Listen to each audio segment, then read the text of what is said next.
Hello అండి. నమస్తే. నేను మీ Manasa. Welcome back to MMDMs crazy kitchen.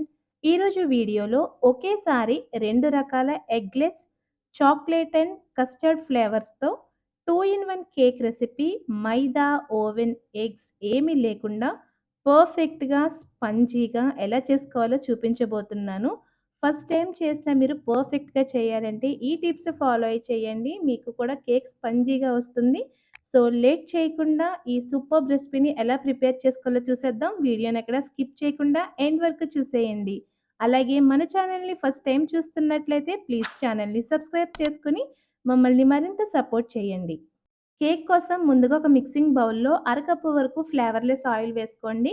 నేనిక్కడ ఫ్రీడమ్ ఆయిల్ అయితే వాడుతున్నాను. అలాగే ఇప్పుడు ఇందులో అరకప్పు వరకు ప్యాకెట్ పెరుగు వేసుకోండి. ఇంట్లో తోడుపెట్టే పెరుగు కన్నా కేక్స్‌కి ప్యాకెట్ పెరుగైతేనే కేక్స్ స్పంజీగా వస్తాయి. ఇప్పుడు ఈ రెండింటిని ఒకే డైరెక్షన్‌లో విస్కర్‌తో బాగా కలిసేట్టు కలుపుకున్నాక, షుగర్ పౌడర్‌ని ఒక కప్పు వరకు వేసుకొని, ఇప్పుడు షుగర్ పౌడర్ కూడా ఈ ఆయిల్, పెరుగులో బాగా కలిసేట్టు కలుపుకోవాలి.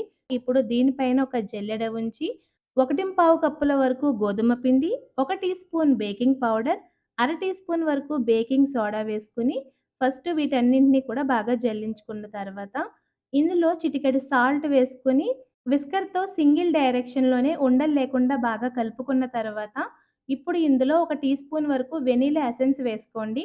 మీ దగ్గర వెనిల్లా ఎసెన్స్ లేకపోతే మీరు యాలకుల పొడైనా వేసుకొని కలుపుకోవచ్చు.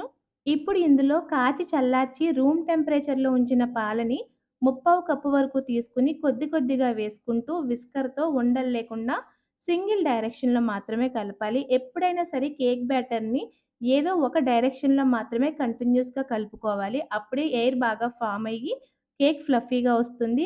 బ్యాటర్ అంతా కలుపుకున్న తర్వాత ఇప్పుడు స్పాచులాతో వీడియోలో చూపిస్తున్నట్లు కేక్ బ్యాటర్‌ని కట్ అండ్ ఫోల్డ్ మెథడ్‌లో కలుపుకోవాలి. చూసారు కదా! బేసిక్ కేక్ బ్యాటర్ అయితే రెడీ అయిపోయింది. ఇప్పుడు ఈ కేక్ బ్యాటర్‌ని 2 పార్ట్స్ కింద డివైడ్ చేసుకొని, ఒక దానిలోనేమో 2 టేబుల్ స్పూన్ వరకు కస్టర్డ్ పౌడర్ యాడ్ చేసుకోండి. నేను already homemade custard powder video upload చేశానండి మన ఛానల్‌లో. మీకు కావాలి అంటే లింక్ కింద డిస్క్రిప్షన్‌లో ఇస్తాను. ఒకసారి వెళ్లి చూడండి.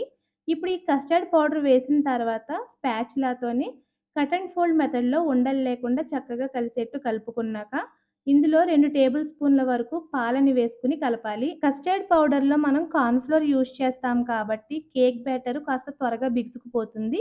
సో, అందుకే కాస్త లూజ్ ఉండేలాగా నేను 2 టేబుల్ స్పూన్ల వరకు మిల్క్ యాడ్ చేసుకున్నాను.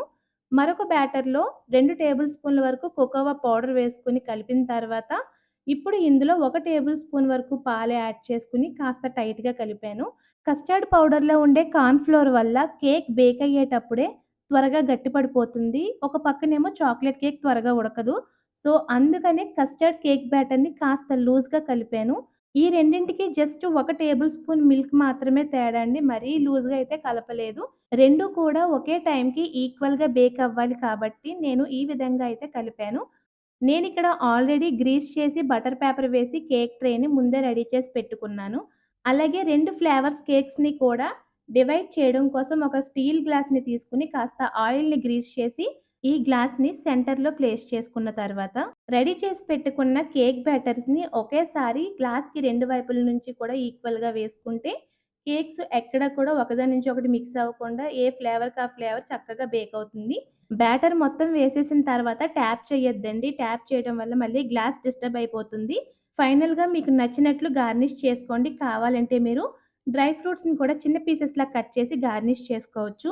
కేక్‌ని బేక్ చేసుకోవడం కోసం ఒక పెద్ద గిన్నెలో ఒక స్టాండ్ పెట్టి మూత పెట్టేసి హై ఫ్లేమ్‌లో 10 నిమిషాల పాటు ప్రీహీట్ చేసుకున్న తర్వాత ప్రిపేర్ చేసి పెట్టుకున్న కేక్ ట్రేని నెమ్మదిగా ప్లేస్ చేసి మూత పెట్టి లో ఫ్లేమ్‌లోనే 30-40 నిమిషాల పాటు బేక్ చేసుకోవాలి. కేక్ లోపల వరకు బేక్ అయిందో లేదో చెక్ చేసుకోవడం కోసం ఒక టూత్ పిక్ లేదంటే నైఫ్‌ని లోపల వరకు గుచ్చి చూసుకోండి. కేక్ బ్యాటర్ ఎక్కడా కూడా అంటుకోకుండా టూత్ పిక్ నీట్‌గా వచ్చేస్తే కేక్ లోపల వరకు బేక్ అయినట్టే. అప్పుడు స్టవ్ ఆఫ్ చేసుకొని పక్కకి తీసి పూర్తిగా చల్లారిన తర్వాత జస్ట్ మనం గ్లాస్‌ని వెంటనే తీసేయకూడదండి. ఒక చిన్న రొటేషన్ ఇచ్చి ఒక నిమిషం అలా వదిలేసిన తర్వాత ఈ కేక్‌ని రివర్స్‌లో పెట్టి మీరు అన్‌మౌల్డ్ చేశారంటే చాలా సింపుల్‌గా గ్లాస్ నుంచి సెపరేట్ అయిపోతుంది.